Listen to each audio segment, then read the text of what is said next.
All right, class, buckle in. Chapter 10 is a long set of slides. We have 79 slides in this particular set. So to start with, let's talk about homicide. Okay, this chapter is an overview of crimes against persons, which we also refer to as violent crimes. So first up is homicide, and it's important to know that homicide and murder are not the same thing. So homicide is the killing of one human being by another and isn't necessarily criminal. Non-criminal homicides would include when you kill somebody in war, killing someone in self-defense.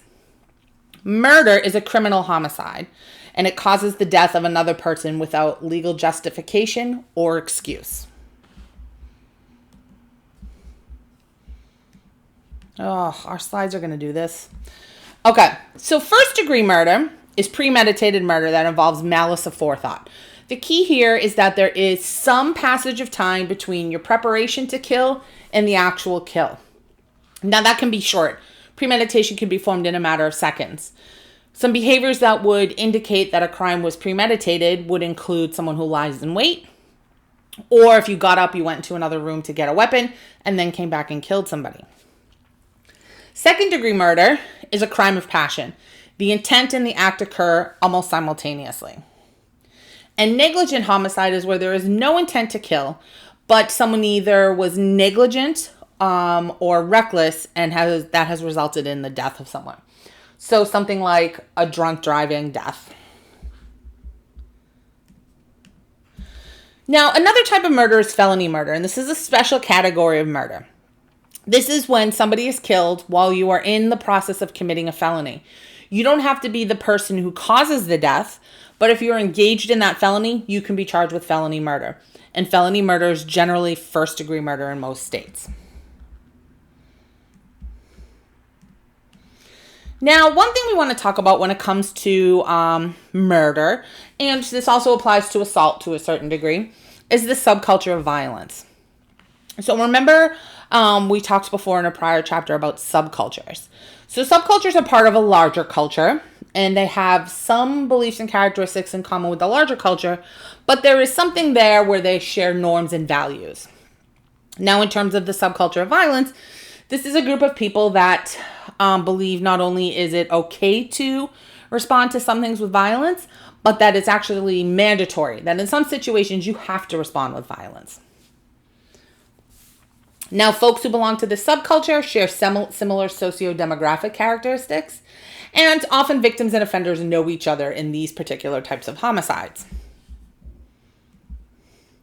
Now, this has also been studied at the community level, where there's an emphasis on the importance of having a critical mass, having enough people to actually support this subculture. Whoa. Oh, God, guys, I don't know why these do this. Okay. So in terms of homicides, there are some patterns. So Marvin Wolfgang, who's a very famous criminologist, did a famous study of homicide and found that 25% of all homicides occur between family members. Now, women within these family homicides are more likely to be both offenders and victims. Men are more likely to be killed by friends and strangers than by family members. And when a man is killed by a woman, the offender is most likely his spouse. Guys, this is going to be, we're going to have to go to this oh, sorry guys. Okay. Now there's primary and non-primary homicides as well. The primary homicide, these are most frequent. Okay. These are homicides between families, friends, and acquaintances. And they're usually considered expressive homicides. Expressive homicides are homicides that are provoked by emotion, whereas instrumental homicides are homicides that are part of achieving some instrumental goal. Now, non-primary homicides are more likely to be instrumental, and the victim and offender have no prior relationship. So these are the sort of things that are likely to occur in the course of carrying out another crime. So you intend to rob somebody, and you kill somebody in that process. Now, not all homicide offenders intend to kill their victims, as I just mentioned. You could start with a robbery that's motivated by instrumental ends, or an expressive homicide can be preceded by an argument. Now, we refer to those crimes or incidents that begin the homicide as sibling offenses. Now, that could be a robbery, or it could be something like a lover's quarrel. Now, victim precipitation is looking at, it's sort of similar to victimology. It's looking at what role the victim played in their own victimization. Now, this sounds like you're going to blame the victim for their own death, but you're not. This is basically to look at what sort of factors played a role. In these types of homicides, though, the victim is often the first person to slap, kick, punch, or otherwise assault somebody. So if you think about a man who's been abusing his wife, and she defends herself, and in the process she kills him, he is technically the victim, right? He's a homicide victim. He's a murder victim. But he actually precipitated the incident. Now, in terms of weapon use, we can look at instrumentality of weapons and availability. Instrumentality talks about the type of weapon used and how that plays a role in the offender's death. Whereas the availability talks about how our access to guns. If you live in a neighborhood with a lot of guns, having access to a gun is going to increase their presence in lots of different types of interactions, which means they're likely to be available and likely to be used in a homicide. And research tells us that gun availability might be a much stronger factor. Now, we've got other kinds of murders. We have serial murder and we have mass murder, and we'll talk about both of those a little bit. So serial murder is generally defined as the killing of 3 or more people in 3 separate events. We often think of serial killers as, quote, insane or crazy, but they're generally not legally insane. And it's important to remember that insanity is a legal definition, and they're often not crazy either, although many are diagnosed as sociopaths. Now, there's a 4-part typology of serial killers that some people find useful. This includes visionary serial killers. They hear voices and have visions. Comfort serial killers, who are motivated by financial or material gain. Hedonistic serial killers, who derive psychological pleasure from killing. And power seekers, who operate from a position of authority. Now, Fox and Levin are 2 criminologists over at Northeastern, and they have a 3-part typology, and within that are several other types. So they talk about thrill-motivated killers, and they say this is the most common type, and it includes sexual sadists and dominance killers. Mission-oriented are less common. It includes reformists who want to rid the world of evil, and visionaries who hear voices. And then expedience-driven killers. They're profit-driven. They kill for financial or material gain, or protection-oriented, they kill to cover up other crimes. Now, female serial killers typically target people known to them. This can include a disciple killer who murders as the result of the influence of a charismatic personality. And women are generally much more geographically stable when they engage in serial killing, whereas male serial killers often commit crimes that are some distance from their homes. Now, female serial killers, Kelleher and Kelleher have a typology of female serial killers. It's broken down into 2 general categories: black widows, who generally kill their spouses, usually for economic profit, and angels of death, who kill people that are in their care. So these are, folks that are in a nursing home, working in a nursing home, or working in a hospital. Typically, female serial killers have longer careers than male counterparts, and they tend to be more systematic.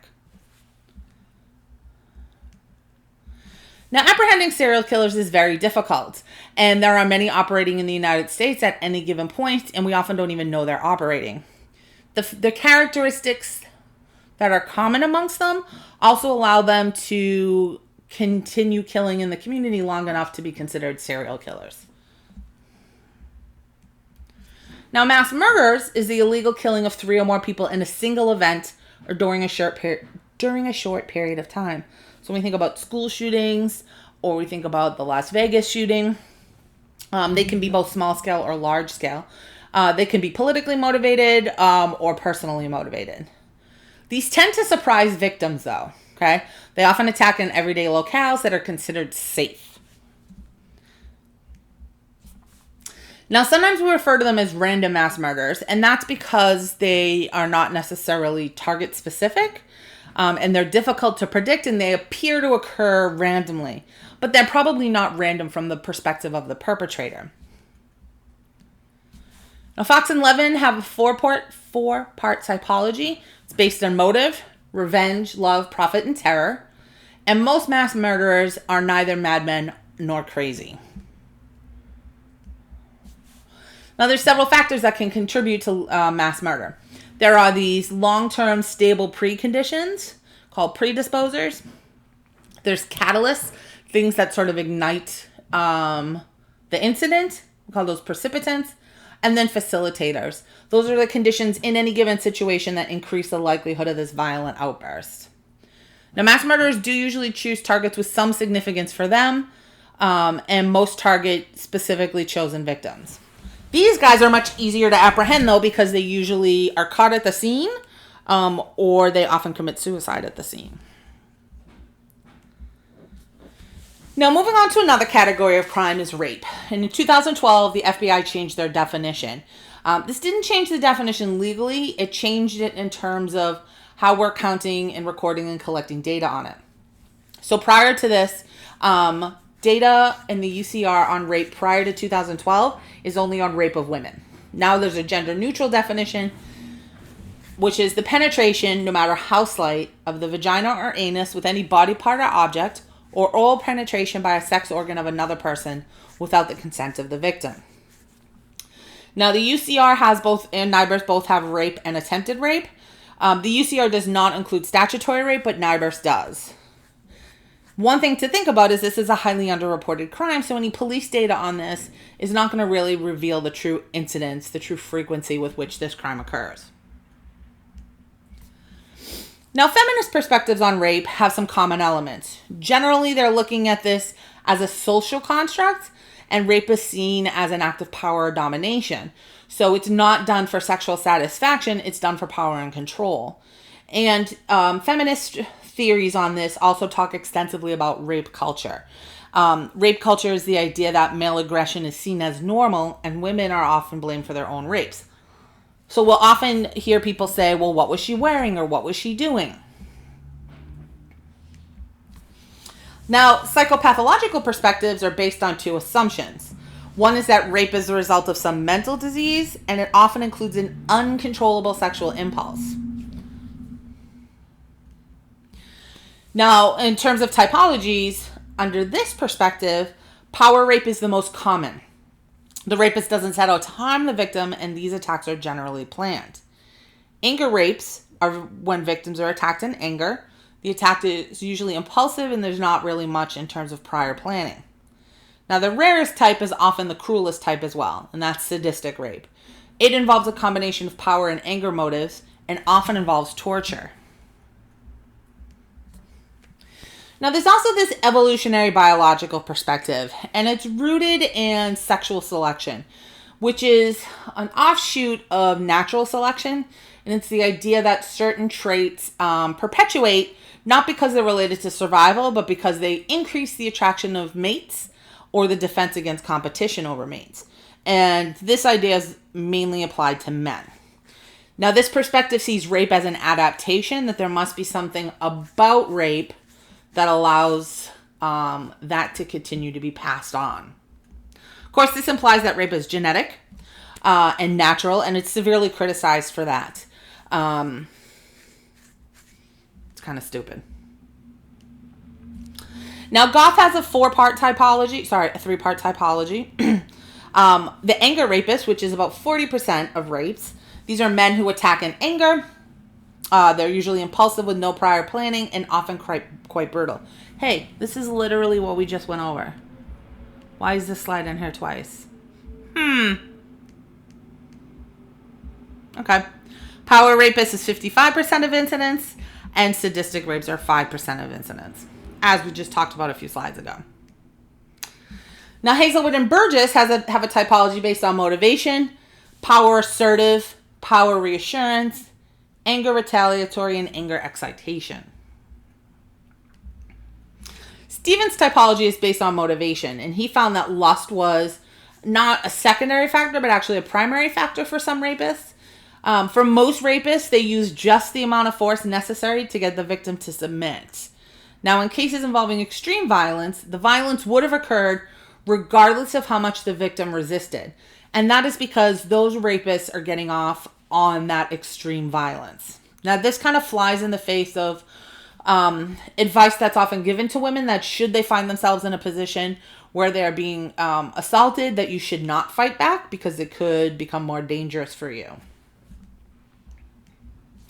And finally, Scully says that rape is a socially learned behavior, and it's on this continuum, and it ranges from admitters to deniers, and that's based on how they rationalize their behavior. Now, under common law, so basically up until the 1970s in the U.S., rape was defined as the carnal knowledge of a woman who is not your wife by force or against her will. So this doesn't recognize men as victims. It means that women, if you marry a man, that access to your body for sexual pleasure is part of what you're giving him. And even if you say no, that's not considered rape. It also didn't allow for different ways that force can be obtained. Now, today we have made changes in, over the last 30, 40 years in how we deal with rape. So in the past, rules of evidence often required victims to show that they had resisted and to have some corroborating evidence. And in the past, their sexual history could be used against them. So basically, our understanding of rape was based on these gender stereotypes, that only certain types of women could be raped, and only certain types of women were considered credible victims, and only certain types of men can actually be seen as offenders. Now, some of this reform changes these definitions of rape as they are in the law, and it also enacts rape shield laws. So this is the idea that rape victims' names are not made public, and that we don't introduce facts about their sexual past unless it's relevant.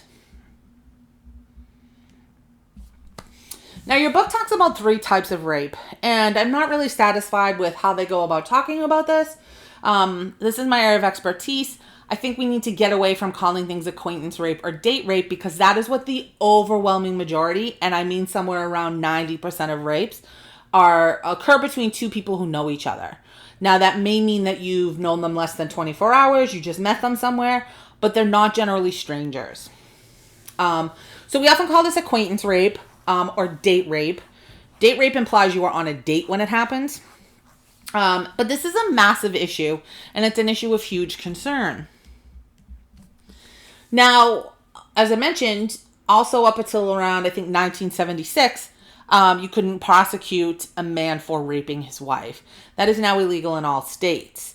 It is still really difficult to prove, but it is a crime, and it often occurs as part of spousal abuse. Now, Russell has a typology of men who rape their wives. I don't know how useful this typology is, but at any rate, husbands who prefer rape to consensual sex, husbands who enjoy rape and consensual sex and are kind of indifferent about which way they get it, husbands who prefer consensual sex but will rape if their sexual advances are refused, and husbands who might like to rape their wives but do not act on their desires. Now, I hope you all see the problem with that 4th one. If you fantasize about rape, but you don't actually carry it out, that's not a type of rape. So, poo-poo to Russell's typology.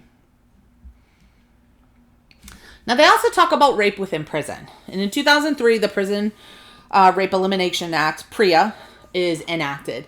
And it mandates that we collect statistics on prison rape. It also basically says there's no such thing as consensual sex in prison, that all sex in prison is considered an assault. Now, the goal here is to reduce the number of incidents of rape in prison. But you can imagine there's a lot of reasons to not report this. There's a code of silence amongst inmates. You may not trust the staff to handle it. You may be embarrassed. And certainly in prison, there's a very real fear of reprisal from your perpetrators. Now, research into sexual violence in prison has found that most sexual aggressors do not consider themselves homosexuals. And their primary motivation is not sexual release. Now, many aggressors continue participating in gang rapes so that they are not seen as potential victims themselves. Now, sexual assault in prison is likely to have long-term psychological effects on victims, just as it does outside of prison. Now, sexual victimization of men does occur, and it's an issue that gets ignored a lot. It's often more difficult for men to come forward and talk about this, and they're often very stigmatized. And a lot of our traditional data sets don't capture this. It's still seen primarily as a women's issue. Now, traditional ideas lead to dismissive attitudes, right? We might often say, like, why would a man turn down sex? Or you weren't able to stop that from happening to you. Now, laws have become more gender neutral, but prosecutions where men are the victim are still relatively rare. Now, unfortunately, we also have an issue in terms of child sexual abuse, which is often abbreviated as CSA. This includes things when someone engages in sexual activity with a minor, uses a minor for sexual gratification, or exploits a minor sexually for profit. This includes child molestation, child sexual exploitation, and the commercial child sexual exploitation. So that's basically human trafficking of children, or child pornography as well. Now, self-reports from sex offenders and those who are sexually abused reveal that far more people are abused than are officially reported. And while it is very common for offenders to have been abused, not all people who were abused become offenders. Now, there's different types of child sexual abusers. One thing I'd like to point out here is what a pedophile actually is. Pedophilia is a mental health diagnosis, and it's a sexual attraction to prepubescent children before they hit puberty. So it doesn't include teenagers. You can be a pedophile and not act on that, and therefore not be a child molester. You could be a child molester and not be a pedophile. So the term pedophile gets used incorrectly a lot. A hebephile is someone who is sexually attracted to post-pubescent children, so teenagers. There's no single profile. They get to this. There's multiple pathways to becoming a child molester. There's no real one profile that kind of captures them all. Now, Groff has a two-part typology: regressed and fixated offenders. Now, regressed offenders are exactly what they sound like. They're emotionally regressed. They're mainly attracted to their own age groups, but passively aroused by minors. Use of alcohol, drugs, etc. can cause them to act out these interests. Whereas fixated offenders are adult pedophiles who engage in planned sexual acts. They often groom their victims. Now, Lanning and Dietz classify offenders along a continuum between situational child molesters who are adults who engage in sex with children when the opportunity presents itself, to preferential child molesters, and those are adults with a strong actual preference for sexual involvement with children, or what we call pedophiles.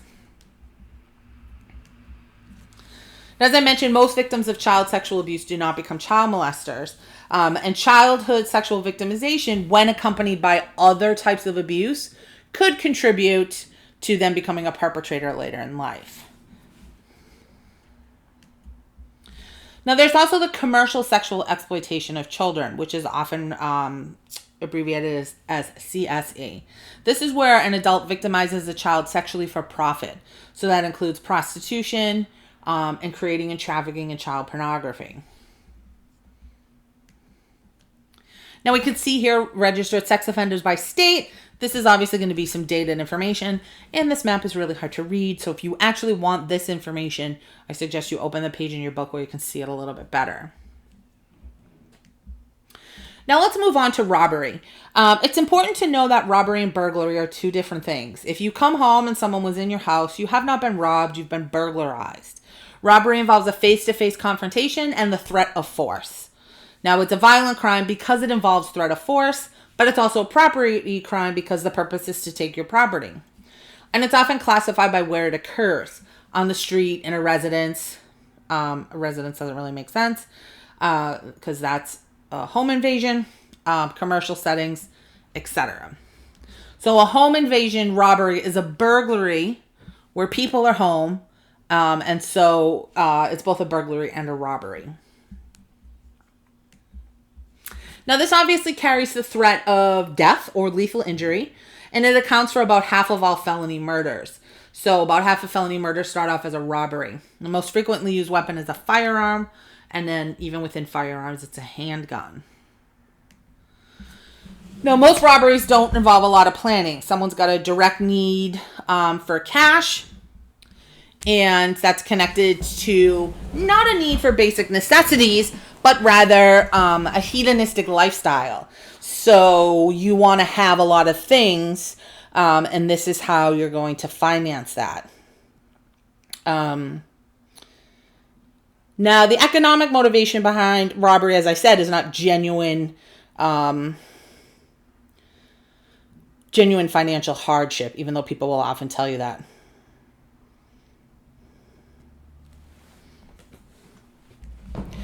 Now, robbery is the most gender differentiated serious crime in the U.S. besides rape, and men and women are both motivated by money, but differ in how they carry out those robberies. So men follow a fairly uniform pattern, which includes the use of physical violence, almost always includes the use of a gun. They tend to rob men rather than women, and they target people that are involved in more of a street lifestyle. Now, female robbers, there are 3 common patterns. They rob women using physical confrontation, use sexuality to attract male victims, and maybe accomplices to male robbers that are targeting men.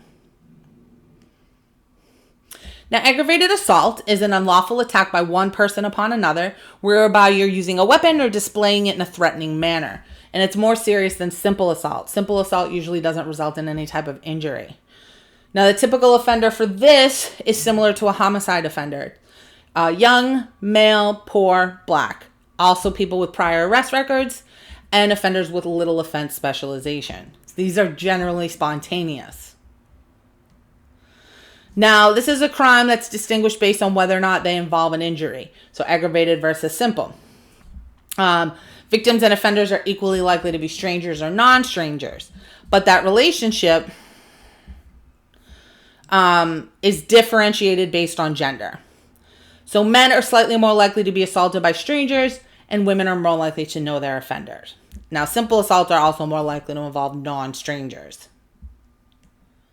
Stranger assaults are a little bit scary, right? It creates a lot of fear and concern. Now, the probability of serious victimizations by strangers is very low, and that your likelihood varies by your demographics. So this really gives you the opportunity to look at that, lifestyles and routine activities approaches. Now, within families, the majority of assaults involve victims and offenders known to each other, often within families. This is very difficult to research because people often consider what happens in their family to be private, and discussion of that violence amongst family members violates that privacy. So common reasons for not reporting are it's a private matter or fearing reprisal from the offender. Now, early research tells us that women were much more likely than men to become victims of family violence. And family violence compared to aggravated assault, generally firearms are less likely to be used within the family. In the family, it's a lot of personal weapons, hands, fists, and then knives as well. Both types, a slight majority involve some type of injury, and women are more likely to be victims of both aggravated and simple assault within the family than in the general population. Now, intimate partner violence. It's important to know there's a difference between IPV and domestic violence. Intimate partner violence includes sexual violence, physical abuse, and stalking, and it's between two people who are intimately involved or were intimately involved. Domestic violence, it occurs between people who live in the same household. So that could be your mother, your father. It could be your significant other, but it can also be your roommate. Now, women are disproportionately affected by this. And the overwhelming majority of victims of marital violence in heterosexual relationships are women. Now, men can be victims, but it is less common. And one thing that happens is what we call separation assault. This is a particularly violent response by the male partner that occurs after a woman leaves a violent relationship. In fact, the most dangerous time for a woman is when she actually leaves her partner, her abusive partner, because at that point he has nothing left to lose. Now, bullying is the unwanted aggressive behaviors by youth or groups of youths. It can happen with adults as well, who are not siblings or current dating partners. And it's generally there's a perceived or actual power imbalance. And a key component of this is that it's happening over a period of time. Now, there's no single profile that fits all bullies. Youths who bully others and are also bullied are at greatest risk for subsequent behavioral, mental health, and academic problems. Now, there's different types of participants involved in bullying.